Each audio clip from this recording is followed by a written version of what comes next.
All right, good morning, everyone. About to get started here. Settle in. If you would, please, everybody, just a reminder to please turn off your cell phones or at least set them to vibrate. Just a few of our morning announcements. This is your first morning with us, media registration and credential pickup is down on the 6th floor. As is media hospitality. We've got breakfast for you down there. If you haven't already hit that, we can do it after. Media workroom as well, right across the hall from hospitality. Again, obviously you guys are in the habit now of checking our media downloads page for all the content. That's going to continue through today and tomorrow, including V&R packages, B-roll, photos, transcripts, etc. Today's schedule: Ohio State is going to do their walkthrough from 1:30 to 3. Obviously, that's closed to the media. Georgia's walkthrough is going to be from 4 to 5:20, also closed. And then the only other event for you guys is the media party tonight. It's going to be incredible. Hope you're able to join us. It's at a brand new entertainment venue on the west midtown side of Atlanta called Your Third Spot. It's fantastic. We hope to see you there. Shuttles will start. That's 6 to 9 tonight. Shuttles will start running at 5:45 p.m. and it'll be just a continuous loop service between the hotel and the venue. So I hope you can join us for that. In terms of game day for tomorrow, media will call and the media areas are going to open up at 3 p.m. All right, that's when we'll be ready for you. Media shuttles from the Westin are going to start running at 2:45, and they'll park there right outside the Home Depot backyard near Gate 1, where you'll enter and go through security. If you had an individual parking pass assigned to you, those were sent out on Wednesday. So if you have not received that yet and you were approved for parking, check your spam. If you still don't have it, you can reach out to me and we'll get you another one. All right. With that, as is our tradition, we're going to welcome Gary Stokan, CEO and President of Peach Bowl, Inc., for our annual State of the Bowl address. Gary?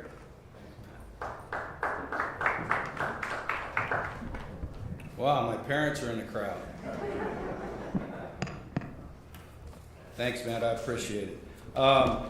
First off, let me welcome everybody from the national media, from the Ohio media, and obviously the Georgia media. Great to have you guys here. We always we hope you appreciate what Matt and his team has done. We try and treat you as the third team. We joke about it. We have two teams, Ohio State and Georgia here, but you're the third team. So in every decision we make, we try and keep you on that same level, whether it's hospitality, the facilities we have. I think the Westin's worked out well. This is our first year here. So again, welcome to everybody. Also want to welcome Gene Smith, Ryan Day, Josh Brooks, and Kirby Smart. And compliments to both Josh and to Gene, as well as Ryan and Kirby. The players this year have been outstanding. You can tell why these teams are successful. The character that they exhibit, when you see the kids and you say hello, they look you in the eye. We haven't had any problems this week, so I really want to compliment them. Also want to welcome Bill Hancock and thank Bill for the opportunity 9 years ago to have the Chick-फ़il-A Peach Bowl join the CFP, and we held the first game in the CFP back in 2014 with TCU and Ole Miss. Welcome to Bob Schuler, our chairman of the board, and also to Joe Saraceno and Andrew Cathy of Chick-fil-A. Chick-fil-A now is the longest title sponsor in bowl history. So 26 years of being a partner of ours, and we've grown together in a successful partnership. I think it's probably the most interesting and probably successful sports marketing business story that can be told. And I've been in sports for 44 years. But I want to thank all of you and express our attitude of gratitude. I'm very competitive. For those of you who know me, it's one of the reasons where we're standing right now. I told my board back in 1998 when they started BCS, my job was to get us into BCS. And I failed, but we came around, brought the College Football Hall of Fame here, started the kickoff game format, and wound up in the CFP in 2014. So we finally got there. Little history: we're the 9th oldest bowl game in the country. We're the first charitable bowl game ever created. The Lions Lighthouse created us back in 1968. This is our 55th bowl game. Georgia is here for the 7th time, which is a record, the most ever. Clemson and Georgia have been here the most. This is Ohio State's first time to play in the Chick-फ़il-A Peach Bowl. This is the 8th year of the College Football Hall of Fame, which we brought here to Atlanta, put $13 million in it to build it, sustain it. We're awfully proud of the College Football Hall of Fame, and if you haven't been there, we please invite you. You'll really enjoy the experience if you're a college football fan. This is the 15th year of our Chick-fil-A kickoff game, and the 9th year, as I mentioned earlier, in the CFP. Ironically enough, we've hosted, I think we're the only bowl that has hosted all 4 semifinalists this year.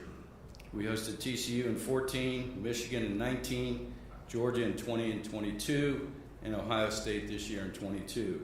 We've hosted all 5 Power 5 conferences, as well as the American. This year, we called it our record season. Last year was our comeback season out of COVID. This year is our record season.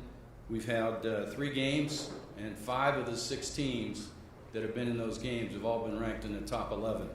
We had number 3 Georgia against Oregon, number 11 in our Chick-fil-A kickoff game on Saturday. On Monday, we had Clemson, number 4 against Georgia Tech, and then in our Chick-fil-A Peach Bowl, number 1 Georgia against number 4 Ohio State. Cumulatively, we've had 200,000 fans who have gone to those 3 games, which I don't know any other city that has that kind of attendance. We'll create $85 to $100 million of economic impact through those 3 games.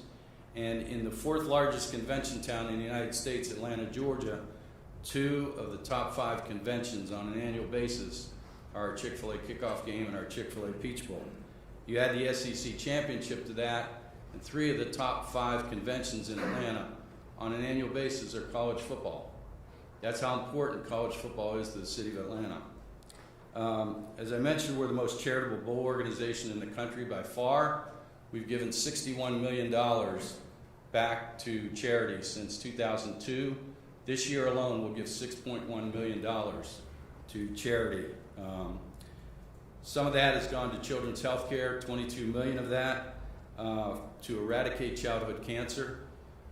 We have created the Peach Bowl Legacy Fund, and right now we have 12 trials that are actively taking place with 31 children in those trials to find a cure, find a treatment from everything from neuroblastoma to leukemia, to give the kid another day, give the kid another year, give the kid a lifetime. So that's awfully important to us. Those patients are in 5 different hospitals around the country. By 2025, the plan is to have 100 patients in 10 hospitals involved in that process. And you know, it's difficult when you're talking about childhood cancer. All these trials have to be tested in animals, then tested in adults because of the toxicity levels, and then finally you can test them in children. We also are going to give $100,000 to both Ohio State and to Georgia in an endowed scholarship for playing in this game. $50,000 from us, $50,000 from Chick-fil-A. That adds up to $8.5 million now that we have in endowed scholarships in the John Lewis Legacy of Courage Scholarship Program, which is at 34 universities, and $300,000 this year went from those endowed scholarships to 39 Title I students. And Title I students are kids from underprivileged cities that don't have the opportunity to pay for college. So those go to kids from Atlanta. If there's no kid from Atlanta that applies for those schools, then it moves on to the rest of Georgia. So we're humbly proud of that. And a lot of these kids, this is the first kid in their family that has the opportunity to go to college. So we're changing kids' lives and families' lives generationally. We also are proud to announce today that we're giving $100,000 and extra yard for teachers through the CFP is matching that to give $200,000 to Atlanta Public School System for their special education teacher program. So we appreciate CFP's partnership in that process. Extra Yard for Teachers does a fantastic job impacting teachers and kids throughout the country. We also place $150,000 in academic coaches in every one of the Atlanta public inner city high schools. and they work with the kids to get their their ACTs up, their SAT scores up, as well as their GPA, so they can graduate, get their scores up, so they have the opportunity to go to college, and then they can apply for those scholarships.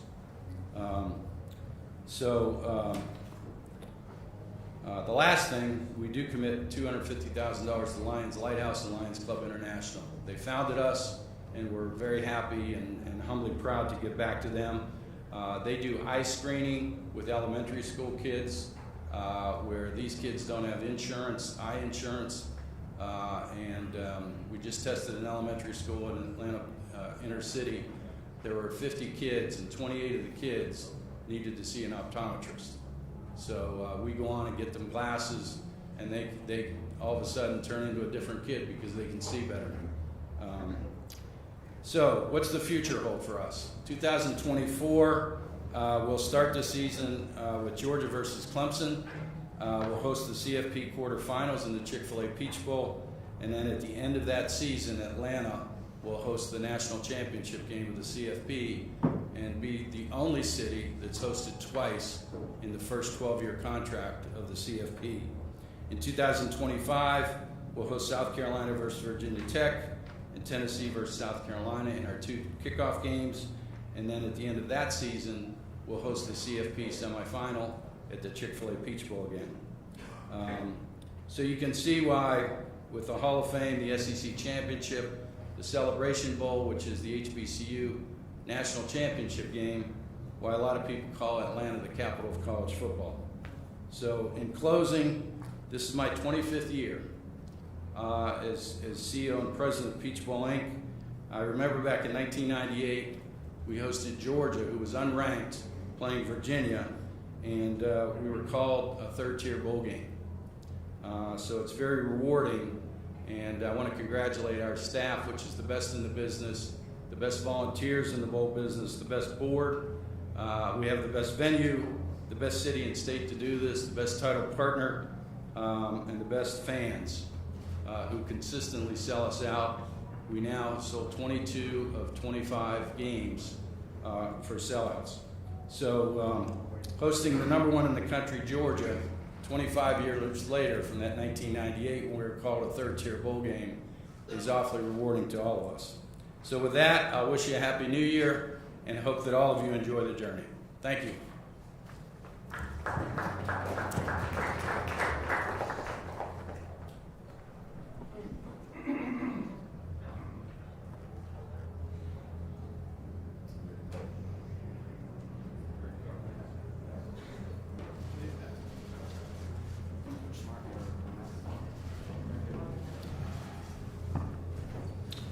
All right, at this time, we're going to welcome our head coaches. Joining us now is Ohio State Buckeyes head coach Ryan Day and Georgia Bulldogs head coach Kirby Smart. We'll start with opening statements with you first, Coach Day, and just give us your overall experience. How has Bowl Week been for you, and maybe how does that compare to other bowl trips you've had in the past? Yeah, it's been a great week for our guys. Got down here Christmas night and have had a great week. I think everything here has been very convenient for our players, staying over at the Omni and then just making the quick trip over to Mercedes-Benz Stadium, right around the corner. A lot of times when you're at a bowl trip, it's not a lot of times on buses moving around. Didn't happen this week. We were able to kind of get in and out of places very fast. Our guys have enjoyed their time here in Atlanta, but had a great week of practice and certainly looking forward to this game. Coach Smart, same for your Bowl Week experience? Yeah, it's a tremendous honor to be in this bowl game. I've been a part of this bowl game multiple times as a player and coach. I think Gary Stoken and his staff do a tremendous job. First class in every phase of it. Our players have enjoyed Atlanta, a lot of them from this area. Very convenient, like Ryan said. I can remember bowl games where it's 30-minute rides, 20-minute rides from location to location. You never deal with that here. So the efficiency of things has been tremendous. I think the players have enjoyed some of the events they get to go to. I think that's key from an experience standpoint, and get their mind off the game some as well, especially early in the week. But we've had a good week of practice and excited and ready to go. All right, thank you, coaches. All right, let's get into some questions. Raise your hand. We'll get you a microphone. Please give us your name and affiliation. and to whom you're addressing the question. We'll start right here in the front row on the right. Yeah, Brooks Austin, Dogs Daily. It goes to both coaches. The term physicality gets brought up a lot when Big Ten and SEC teams play each other.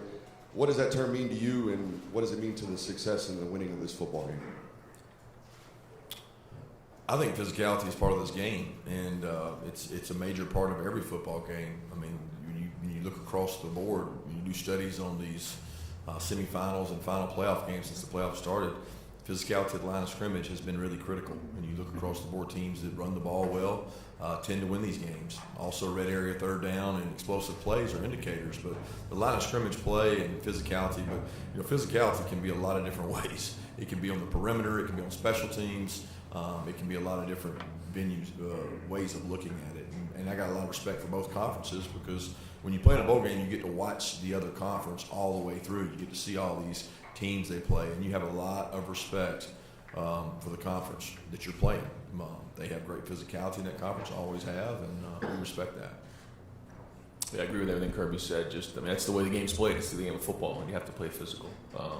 And when you're playing in the CFP, certainly it's going to be the most physical game you've played all season. And the SEC is and the Big Ten coming together, like you said, for years, two of the most physical conferences there are out there. So it's everybody on the field. It's like you got the perimeter game out there, you have special teams, you have the game in the trenches. You have to win your one-on-one battles, and that's what this game's all about. It's about running around and hitting people. So that's to be expected in a game like this.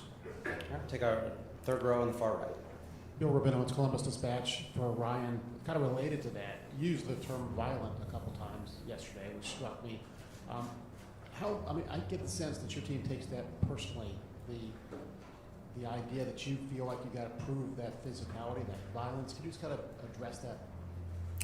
Well, again, playing in the CFP, you're going to be playing football at the highest level, and this is going to be an unbelievable environment, and electric atmosphere, and playing in Mercedes-Benz, and again, playing in the CFP, it's going to be that type of atmosphere. Our guys know that and understand that, and that's what you're going to get in a game like this. So, our guys have been practicing that way and preparing that way so that we can play our best football. But we know that that's the type of game it's going to be. All right, next question, halfway back on the right side. Yeah, Austin Ward, Rivals and 97.1 The Fan. Ryan, I know that you don't necessarily consume a lot of Ohio State media, but did you make an exception for Paris's story, and what did you think of it? Paris Johnson is just a tremendous young man, and I did read his letter. I think that's why we get into coaching. I think in today's day and age, there's a lot of things that happen. There's a lot that goes into it, but to spend time recruiting Paris during that, like he said in his letter, Urban started recruiting him, and then I came in and kind of took it over, and then Paris, and his mom went on that whole journey to go, see a lot of different schools, but ended up back at Ohio State. And then to see his growth, what he's done on the field, off the field, his impact at Ohio State has been tremendous. And that's the reason you get into coaching, is to have an impact on young people, and winning just allows you an opportunity to do that more and more. And, proud of him, and I thought it was well written. All right, next right here in the front row on the right. Evan Kroll, Dogs Daily. This question goes for both coaches. These two programs have a lot of history, and they are often in the same circles, recruit the same caliber of players annually in the top 5, but haven't matched up in a while. What does it mean to both of you to finally be able to step in between the lines and have these programs face off against each other? Coach Smart, with you, please. Well, I'm excited for our kids and our opportunity. The two brands of both programs speak for themselves. I think everybody in the country knows the kind of football they've played and we've played here recently, and it's really about them. It's not about us as coaches. It's about the opportunity for the players to go out and play in what's going to be an incredible environment, and that's what you choose to go to Ohio State or Georgia for, is to play in games like this. So I'm excited and happy for them. And I have so much respect for what Kirby's done and what he's built, and winning the national championship last year, and certainly his team's played unbelievable this season. So, when you look at the beginning of the year, you say to yourself, okay, where are we going to see ourselves in December? And this is the exact situation we saw ourselves in, and we knew that Georgia would be right here, and they do an unbelievable job of recruiting and coaching and playing. So, here we are. Next question, all the way back on the left side, please. Yes, Dom Taberry, WBNS TV in Columbus. For both coaches, beginning with you, Coach Day, what concerns you the most with the Georgia defense? On the other side, Coach Smart, what concerns you the most with Ohio State's offense? Yeah, anytime you get to this level of football, you're going to be playing against complete teams, and Georgia's defense is complete. They have really good players in the back end, very, very talented, highly recruited, and been developed at a high level with tremendous scheme. And then when you go into the front, athletic linebacker who can run sideline to sideline in their front is powerful. So, you see the statistics, you see the way they played all year. So they're a complete defense. But, when you get to this level of the CFP, that's what you're going to get, and that's the biggest challenge. So, we have to execute at a high level. All right, next one was over here. Okay, yeah, there we go, back here. Yeah, Clay Hall, ABC 6, Fox 28, Football Fever in Columbus. To both coaches, could you talk about the standards and expectations of your respective programs and how you've adjusted to the pressure that's involved with that task?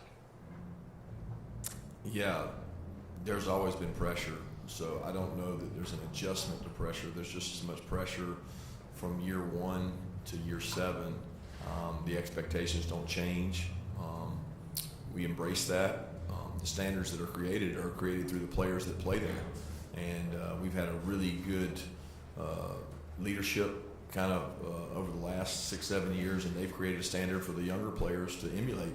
And that's going on now. I talk every day to our guys about, if you're a freshman or sophomore, find the guy you think works hardest and does it the right way and emulate him, and this success will continue. There's no entitlement, and you work really hard at what you do, but the standard doesn't change. Players change, and each year maybe your identity changes, but the standard doesn't change. Next right here. Ryan, would you speak to that? Yeah, same thing. I mean, the expectations at Ohio State and Georgia are the highest level, and we embrace that. Our players embrace that. That's why you come to Ohio State, is to be in situations like this and playing games like this and go compete for national championships. So we talk about that in recruiting. We identify those who look to achieve that and want to be elite, and then like Kirby said, in your team, you build that culture of passing down a legacy to the younger guys so that continues, and that's been going on here for a long time at Ohio State. Okay, third row on the right. Mark Weiser, Athens Banner Herald. Kirby, we saw you and your players doing yoga at the end of practice yesterday. Is that part of your typical game week, and what do you see as the benefit of it? Yeah, we've done that every Thursday the entire season, and we didn't want to change that tradition. The players have embraced it. We've cut practice on Thursday throughout the year to go down on their GPS numbers, and so Carolyn Ward, who her husband's one of our physicians, team physicians, she does the yoga, and the players really like it. It makes them feel better, a little more refreshed. So I think it's important from a recovery standpoint. Over here, fourth row on the right. Joey Kaufman, Columbus Dispatch. Ryan, we saw Mayan back at practice yesterday, and he wasn't feeling well early in the week. How's he look? How's he feeling the day before the game? Yeah, back to practice yesterday, so he'll be ready to go. Hey, Allison Mastrangelo, WSB in Atlanta. Kirby, we keep talking about how some of your guys have been here before. So what have you seen from the guys that have kind of been through this playoff run? And maybe we've noticed maybe leadership, characters that you've seen from them this week. Yeah, I think the guys that came into the season as leaders that had played quite a bit, they've been that way throughout. I don't know that it's been any different for the 28 days since our last game. They certainly have a lot of experience, but I don't know that there's an Ohio State player or a Georgia player right now that doesn't have experience that's played in 12 or 13 games. The season is your experience. And coming into the season against Oregon, I would have said we were an inexperienced team, but we have experience now, and so do they. So you draw on those experiences of playing your interconference rivals, and we both teams have done that. Third row on the left here. Doug Lesmerises, Cleveland.com for Ryan. I know you're focused on your game, but there's 2 Big Ten teams playing in semifinals. That idea what have you seen from the Big Ten in your time as a head coach in terms of the overall level of play? And what do you think it means for the Big Ten to have both Ohio State and Michigan in semifinals this year? Well, I think it's very important for the conference to have two teams in the CFP. I think the level of play in the Big Ten has improved, over my time as the head coach. Week in and week out, you have to bring it. And the challenge is that you play 9 conference games in the Big Ten. So, there's very good coaches, very good players. It's a very physical conference. And so, you have to be able to sustain throughout November because of the 9 conference games. And for some teams, they play a non-conference. That's really 10 conference games that you play. And with the physicality of the conference, I think it's deserving to have 2 teams in the CFP. All right, next we'll go front row on the right. Yeah, Brooks Austin with Dogs Daily. It's for both coaches again. You guys are obviously strangers on the field, but you bump heads all the time on the recruiting trail. C.J. Stroud most notably, Coach Joanne Tweed, Damian Wilson as of late. What have you learned about your opponent, I guess, on the trail, and maybe something you admire or have taken from them? Coach Smart? It's a tough question. When you're recruiting against someone, you don't take much from them in terms of style of play or anything else. Respect would be the number one thing that I have for people that we recruit against and play against. You mentioned C.J. Stroud. What a tremendous young man. I was so upset at my assistant when I had to fly all the way to California to go out there. I was like, are you sure we're going to have a chance? And we went out there, and it wasn't my favorite travel trip when I had to go all the way to Cali, but it was worth it when you got to sit down with that young man and his mom, because he was very impressive, and he returned that trip to come back and see us. And usually when you get him on your campus, that means you have a shot. And I certainly enjoyed getting to know him and the relationship with him because of the young man he is. But as far as what you learn about the other team and other programs we're recruiting, I don't think there's a lot there. Coach Day? I would just say I think Kirby and his staff do a great job of working at it. I think when you have such great players in the state of Georgia, the easy thing to do would be just to assume you're going to get those guys. They don't do that. They work really hard at it. They grind at it. They no stones unturned. So when you're recruiting against Georgia, you got to bring it, and they do a great job of that. All right, all the way back on the left here. I'm Finn with Omni Hotels and Resorts. For many high school students, playing football at a college level is a dream opportunity. What advice would you give to upcoming recruits looking to be recruited by a big program? Coach Smart? Play hard. Get seen. It's important that you understand what it takes to play at this level. I wouldn't kid you and tell you that it's going to be all intangibles, because there's a physical nature of these 2 teams that some high school student athletes aren't blessed with, and they can do everything right, and they may never play at Georgia or Ohio State, but they can play somewhere. And there's enough football out there that everybody has an opportunity if they present themselves the right way and they work hard enough and persist. Nobody thought Stetson Bennett would be where he is today when he was coming out of high school. Coach Day? Agreed. I think in the recruiting process, sometimes we call it Disneyland recruiting, like everything's going to be great when you go to school.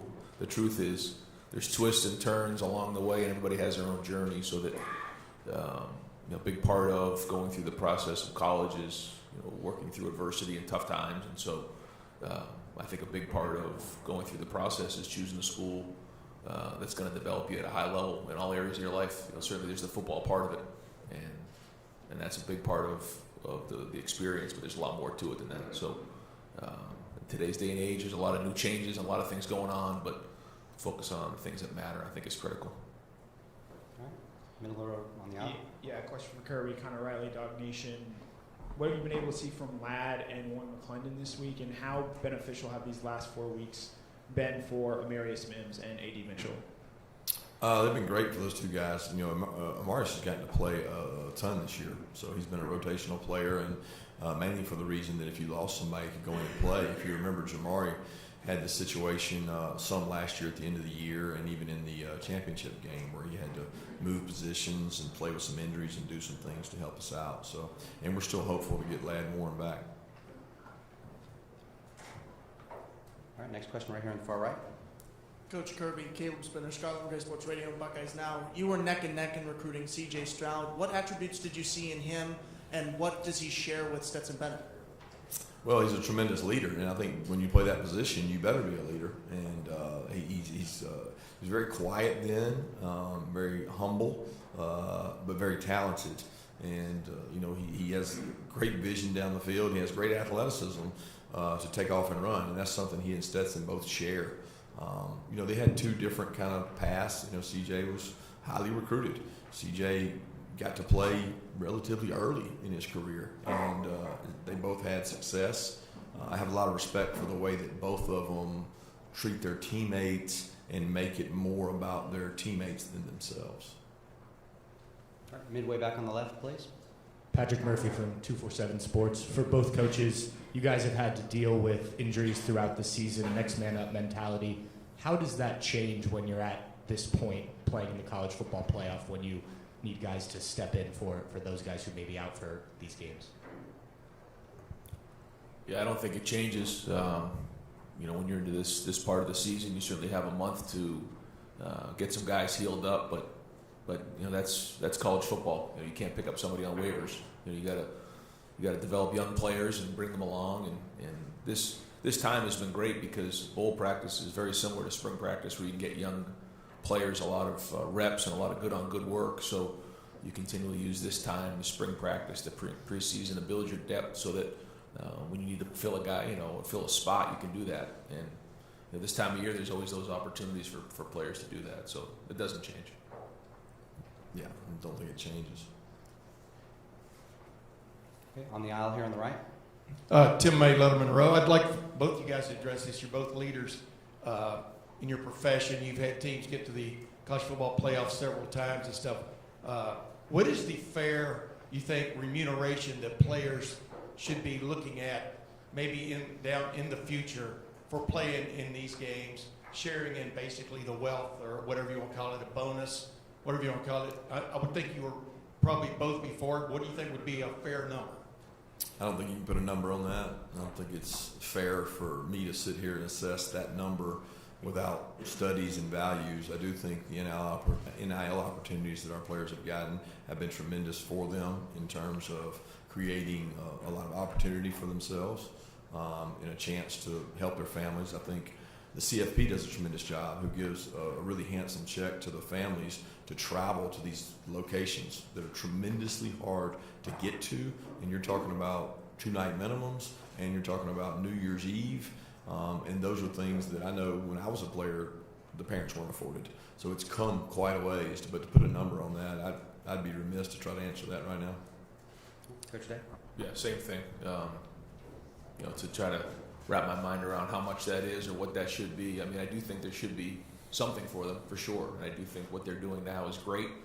But I know moving down the road, there should be more. It's just, how can I possibly say a number? I wouldn't be speaking ignorantly. All right, left side on the aisle, please. Allison Mastrangelo, WSB in Atlanta. This is for both coaches. What does the eve of the semifinal game look like for both teams? Besides the walkthroughs, what are you guys doing together to get ready for the game?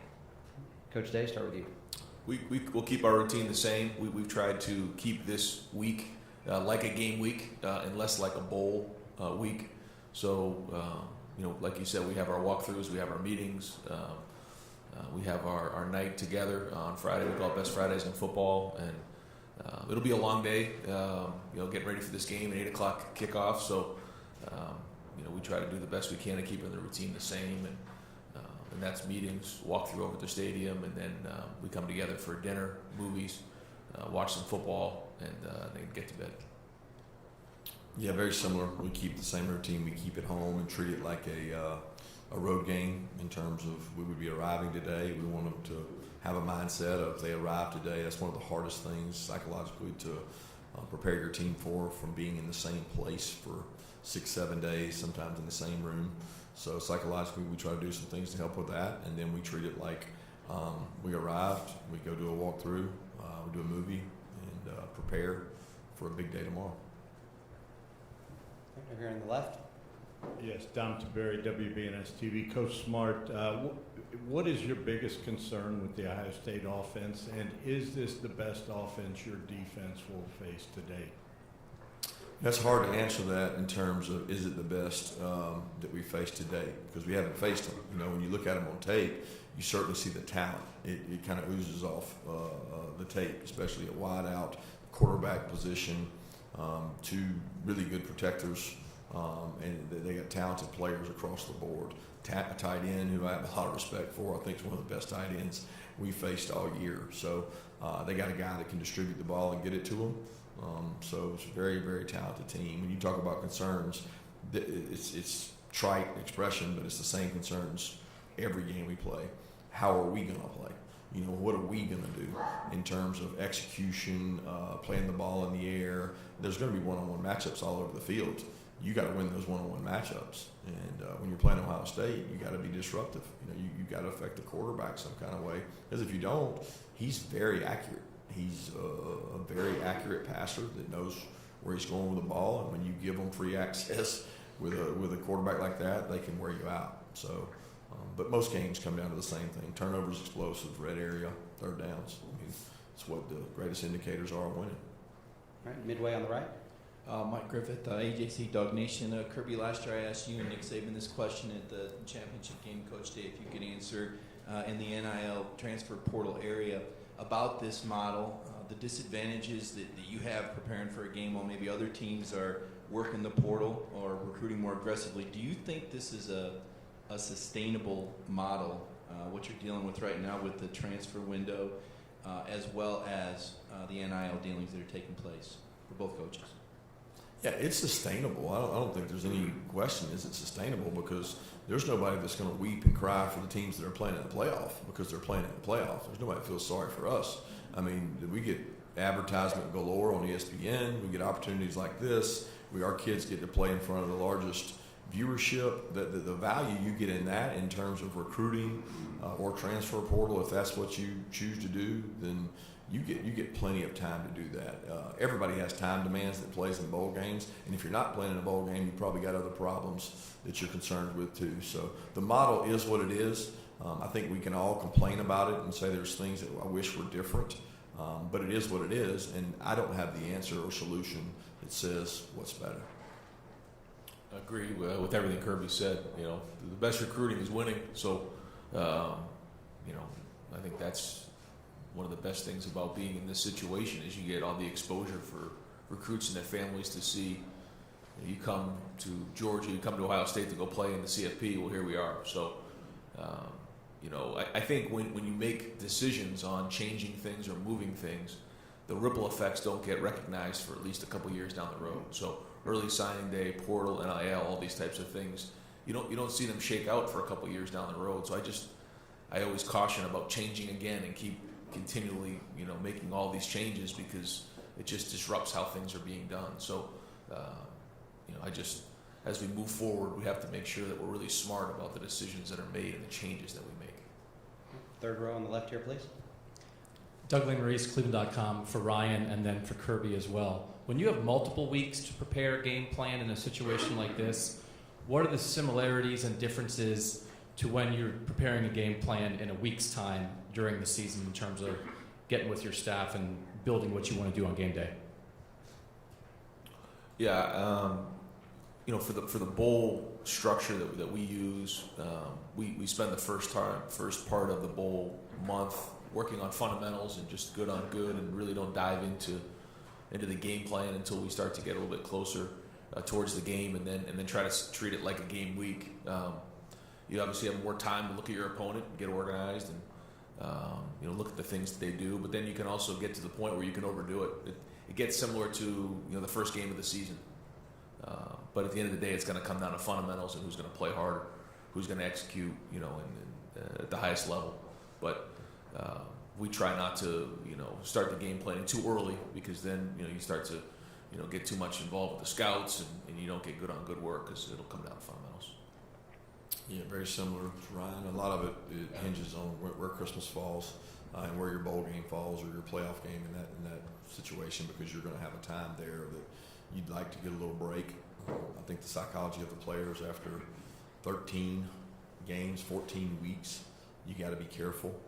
They got to want to play, and I think it's assumed that kids just want to play in bowl games or CFB, and you can wear kids down. You know, they're not professional athletes. They have more burdens on them in terms of academic requirements, and they're younger. So we try to do a good job of filling breaks in with hard work and sell them on the plan from day one and tell them how those 28 days are going to look, and then try to go do it better than the other team does it. All right, midway on the left, please.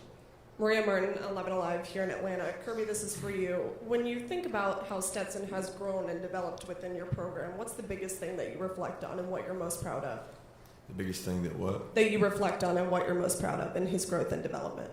I'm most proud of the fact that he was persistent and he stayed the course and didn't, jump ship when he was 2 or when he was 3. He stayed the course and stayed with us. I mean, I'm very grateful for that persistence and resiliency he showed and his belief in himself that he showed. Because I don't think any of those qualities had anything to do with myself or Coach Monken or anybody else that was involved in him. They were traits within him that he loved Georgia, and he wanted to prove that he could play at Georgia, and he created his own story by doing that. Okay, middle, right here, third row on the right. Anthony Dasher, UGAsports.com. Coach, another Stetson question. How has his practices been leading, the days and weeks leading up to this game? And as his head coach, what kind of comfort level does it give you knowing he's been through so much in his career, played in this thing last year? He's been very consistent in his practices. You worry sometimes when guys go off to events and award shows, the walk-on award, the Heisman finalist, and doing all those things. But they don't affect the guy who's 25 years old probably the same way they do a kid that's 18 or 19. He's very grounded in what he does. He's had great work ethic. I think the quarterback position is easily the most critical factor in a game because the way offenses are now, they put so much decision-making on the quarterback, pre-snap, post-snap. I mean, everything is on the quarterback. So both these teams got really experienced, really proven guys who make good decisions. So when you have that, you're right more than you're wrong. And that usually creates scoring. So I'm very grateful and thankful that we have a guy like Stetson who's played in games. Okay, same spot over here on the far right. Bill Rabinowitz from the Columbus Dispatch for Ryan. If you had beaten Michigan, you knew you would be in the playoff. The fact that you had to go through those days of uncertainty and misery and all that stuff, how much do you think that will help you in this game, that you had that scare and maybe more gratefulness that you're here? I think at the time it certainly gave us an injection of energy and excitement for sure, coming off of that weekend and then into that week, and then the next week it was a range of emotions, and allowed us an opportunity to have great energy and great focus and an edge during the month of preparation for sure. So we'll see. I mean, we'll see tomorrow night. We'll see where we're at, but I'm really pleased with the way we've practiced, how our guys have gone at it. We've had a lot of physical practices, and so you have something taken away from you. It does give you a little bit more of appreciation for what it is, and we'll see how we play. But it has been a great month.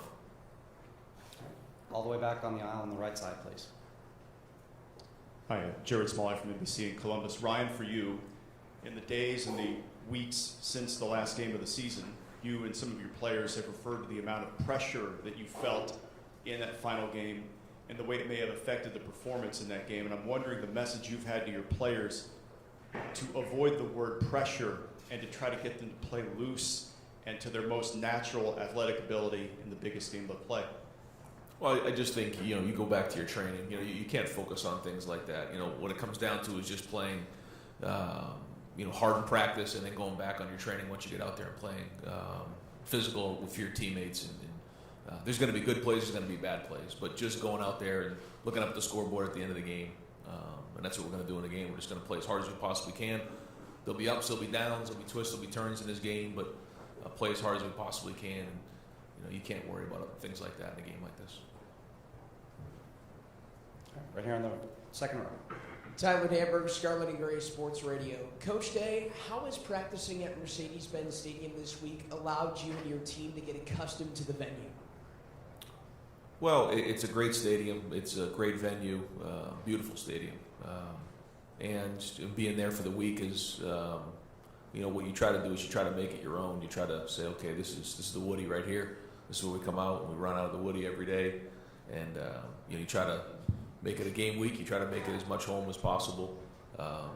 I just think you practice it indoors for the whole month, and then you go there just throwing and catching, the punts, things like that, the contrast against the ceiling. So it takes a couple days, but other than that, it'll be a lot different with a packed house tomorrow night. All right, we've got time for a few more. We're going to go next right here on the far right. Caleb Spinner, Buckeyes Now, Scarlet and Gray Sports Radio. To both coaches, this could be your final appeal to recruits in terms of what your guys are able to do on the field. What are you looking to send them in terms of a message of why they should come to your school? Coach Smart, start with you, please. I don't really think of it as a recruiting appeal. I think of it as a service to the kids who are with us. And the guys that are with us and have given so much, and I look at guys across the board, whether it's Cedric Van Pran or all these leaders, Kenny McIntosh, who waited his turn behind all these phenomenal backs. And I look at it as an opportunity to go out and play well for them. Most of recruiting for this season is done. I know you're always looking to next year, but what those kids see in one game, it'll be a small window. I do think it's important that we do this for the guys on our team, not necessarily for the recruits. Yeah, I would say recruiting never ends, but this game is about these players.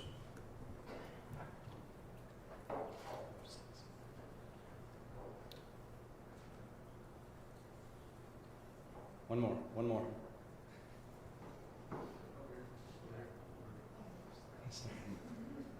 We'll get there. Ryan, Nathan Baird from Cleveland.com. For Ryan, just you talked about that, ending the season the way you did, getting to now. Anything that you learned about this team through that process, or any individuals that sort of revealed themselves as being different, or having a new leadership qualities that helped you push to this point? Well, I think you know who the leaders are, and who the guys are that we turn to. And I think those guys have done a great job. They've had a voice. I won't point one or two guys out because we got a great group of guys. And again, at this point, there's not much more to talk about. We've had a great month. The guys have done a really good job, and so now it's time to go play the game. All right, time for maybe one or two more. Where are we going next? Next question. All right, over here on the far left on the aisle. Rob Mickle, Big Ten Network. Coach Smart, when you look at the Ohio State wide receivers, what do you see from Marvin Harrison Jr. and the talent and the depth of that group? Elite ball skills, playmaking ability. Those guys grew up under a system of wideouts that were just tremendous. And you look at it and say, if I get to play behind some of the guys they've had, the training they've had, who they've been able to watch. And across the board, they've got size, physicality, ball skills, vertical speed, all the qualities you want in wideouts. They recruit wideouts at a high level, and you see why when you see the guys they're playing with now.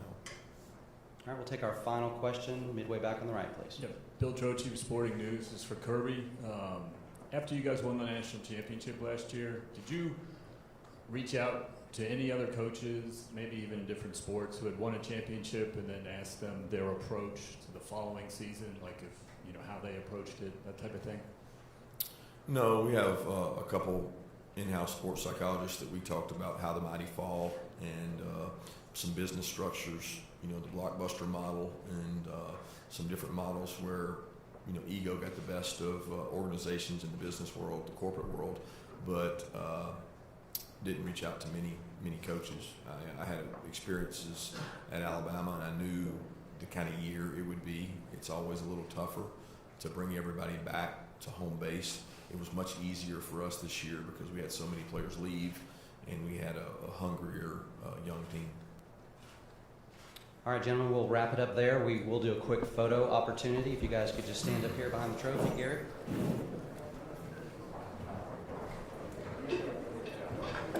Okay, so we're going to start with the stills in the front, please. All right, guys in the front, if you could get your shot and then kneel, please.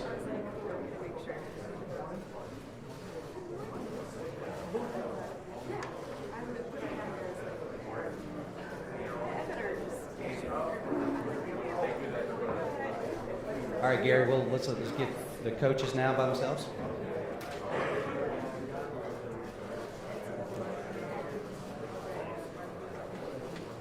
All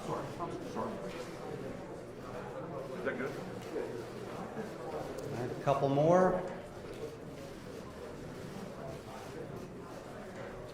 Okay, we just 2 seconds. All right, guys in the front, clear it down for the cameras in the back, please. Guys, I need you down. I need you down right now. On the aisle, right here in the second row, down, please.